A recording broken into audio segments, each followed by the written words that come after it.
Voilà, nous en étions donc arrêtés ici, au mot âme, que je remets en rouge.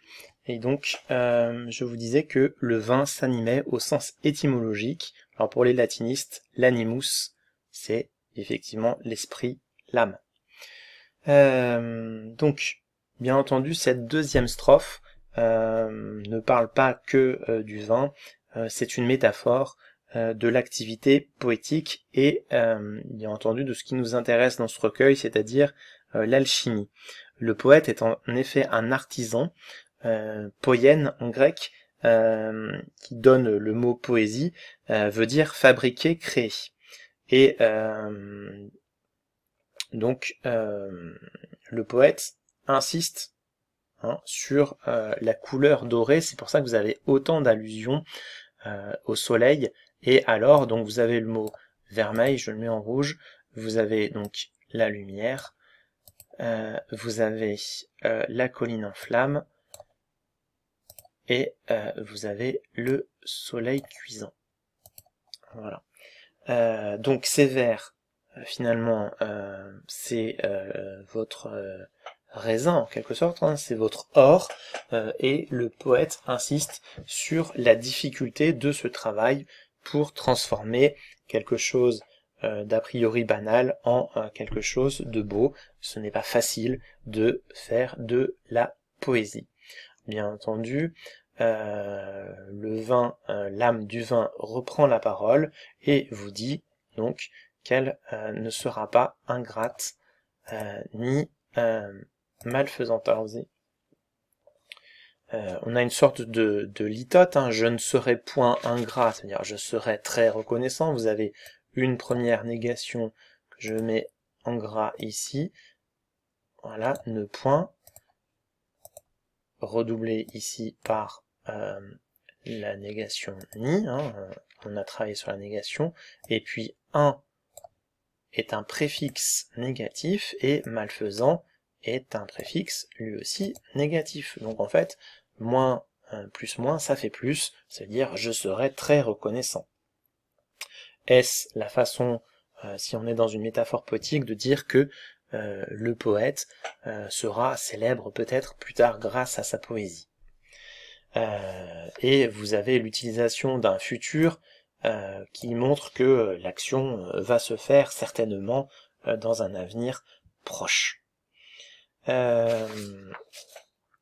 Vous avez la justification donc par une sorte d'enjambement, on passe sur la strophe 3, c'est pour ça qu'elles vont toutes les deux ensemble, car j'éprouve une joie immense quand je tombe dans le gosier d'un homme usé par les travaux. Donc car introduit la cause, vous avez ici une joie immense qui est une hyperbole.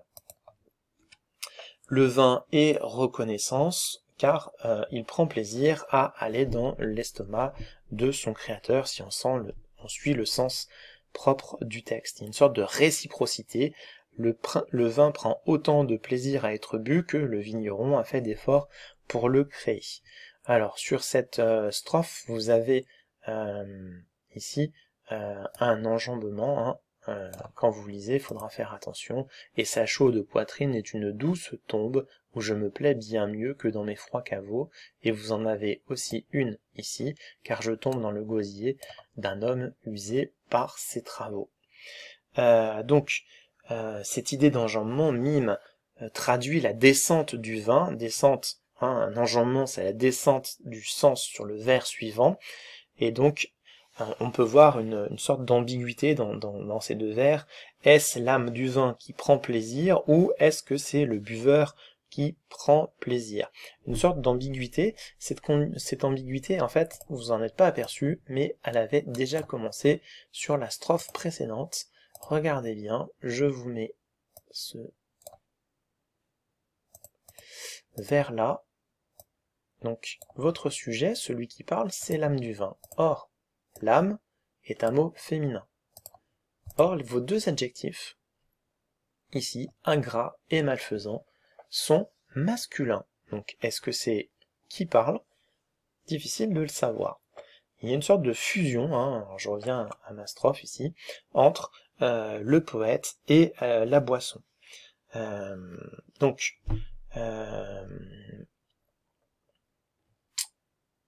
qu'est-ce que je voulais dire? Oui, sa chaude poitrine, je vais commenter ces deux vers, est une douce tombe où je me plains bien mieux que dans mes froids caveaux. Baudelaire s'amuse avec les sensations par des jeux d'antithèse et des métaphores. Le vin a froid, alors vous savez que le vin on le stocke généralement dans des caves, et le vin se réchauffe dans le gosier du buveur, hein, la poitrine, mais la poitrine c'est aussi symboliquement l'endroit où vous avez votre cœur, donc ce qui vous fait vivre. Donc on a le vin qui, en quelque sorte, meurt dans le corps de celui qui lui a donné la vie. Ce champ lexical de la mort, il fait son apparition avec l'oxymore douce tombe, ici, ou plutôt, si vous voulez, un euphémisme qui traduit une réalité un petit peu désagréable. Et puis vous avez donc le champ, paradoxalement, hein, puisqu'on parle de la mort, le champ lexical, l'évocation du plaisir, ce qui est assez paradoxal quand on parle de la mort. Vous avez aussi, pour parler de la mort, le froid, d'accord, et bien entendu le mot caveau. Alors un caveau, c'est aussi l'endroit où on met des corps dans un cimetière. Sous la tombe, d'accord, vous avez le caveau. C'est une construction en dur pour justement mettre le cercueil. En plus, donc de ce plaisir, il y a une sorte de sensualité presque érotique. Vous savez que Baudelaire est très attaché à l'érotisme. On a chaude poitrine. Donc je vous fais pas l'explication de poitrine. On a l'évocation du plaisir, j'en ai parlé, de la douceur, et vous avez votre comparatif de supériorité, où je me plais bien mieux que dans les froids caveaux. Voilà, c'est ici. La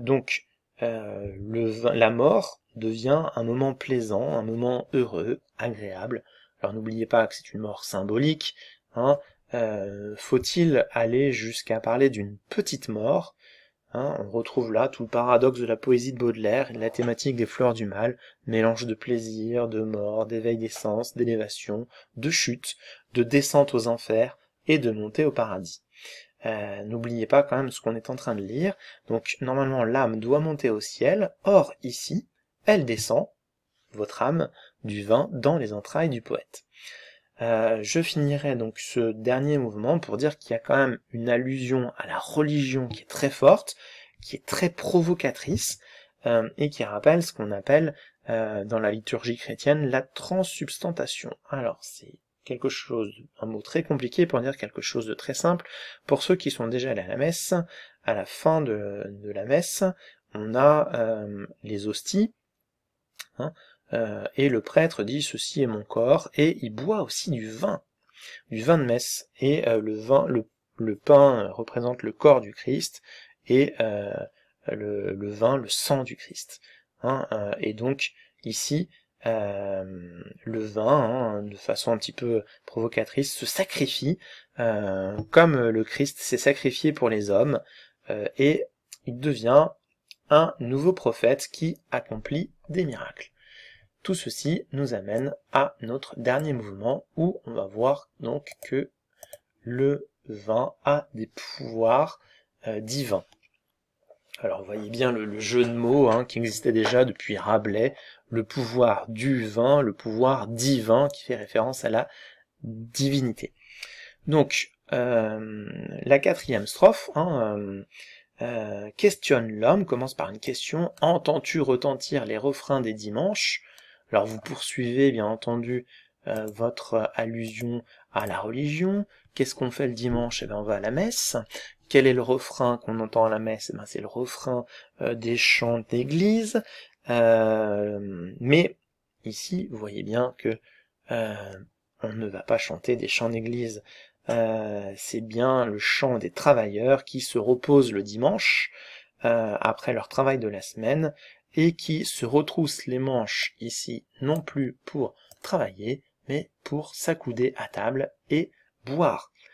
Je vais un petit peu plus vite, hein, voyez toutes les connotations positives qui caractérisent l'ivresse, l'espoir, ici, gazouiller, hein, le chant des oiseaux, le sein est palpitant, donc il est plein de vie, vous avez le verbe glorifier, et puis l'adjectif content. Voilà. Donc, l'homme rend hommage au Dieu qu'il idolâtre, hein, qu'il prend pour un Dieu, avec le verbe glorifier. Tout ceci est conjugué au futur. Le futur a ici une valeur prophétique, et un peu comme une sorte de prière. Vous avez en plus une allitération, je remets mon texte en noir. Ici, donc, en une allitération en T, entends-tu retentir, allitération en R, retentir, les refrains, l'espoir, on retrouve l'allitération en T sur palpitant, qui crée une musicalité qui a pour but de réveiller l'homme.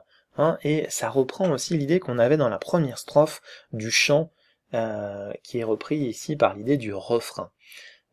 Donc, bien entendu, vous voyez bien que cette strophe est en totale opposition avec la strophe précédente.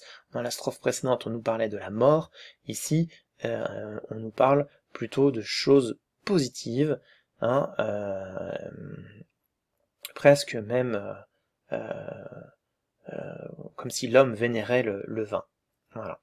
On peut aussi bien entendu penser au dieu Bacchus, hein, le dieu romain du vin, en l'honneur de qui on faisait des fêtes. Voilà. Et donc c'est une façon aussi pour Baudelaire de dire que l'ivresse est une source d'inspiration. Hein, donc vous voyez bien pourquoi j'ai choisi ce poème. On voit bien que l'espoir renaît chez Baudelaire, que on est ici sur une promesse d'une vie meilleure. Et c'est ce que nous retrouvons dans la strophe 5. J'allumerai les yeux de ta femme ravie, à ton fils je rendrai sa force et ses couleurs, et serai pour ce frêle athlète de la vie, l'huile qui raffermit les muscles des lutteurs. Alors, outre les deux enjambements, vous voyez l'enthousiasme du vin qui se communique. On peut voir une syllèpse sur la femme qui est ravie, ici. Donc une syllèpse, vous savez, c'est quand on prend un mot au sens propre et au sens figuré, ou du moins dans son sens étymologique. Donc la femme est contente, hein, donc en buvant, elle va être joyeuse, mais elle est aussi ravie au sens où elle est transportée ailleurs, hein, un peu comme un vol, grâce au vin. Le vin devient en quelque sorte une sorte de nouveau Prométhée. Hein. Prométhée, c'est le demi-dieu qui vole le feu des dieux, et ici, il s'agit du poète en quelque sorte, hein, ne l'oubliez pas. Donc, votre vin a un réel pouvoir, il devient un élément, un baume, en quelque sorte revigorant, qui transforme donc le jeune enfant, puisque vous lui rendez sa force et ses couleurs. N'oubliez pas qu'on est dans l'alchimie, la transformation, hein, et la transformation notamment des contraires, et les contraires, vous les avez ici avec frêle athlète, d'accord? Donc frêle, ça veut dire fragile, maigre, qui devient, sur le vers d'après, quelqu'un de raffermi et quelqu'un qui a des muscles. Voilà. On bascule sur la dernière strophe. Je vais m'arrêter là, puisque ma vidéo va s'arrêter dans 30 secondes, j'aurai pas le temps de finir.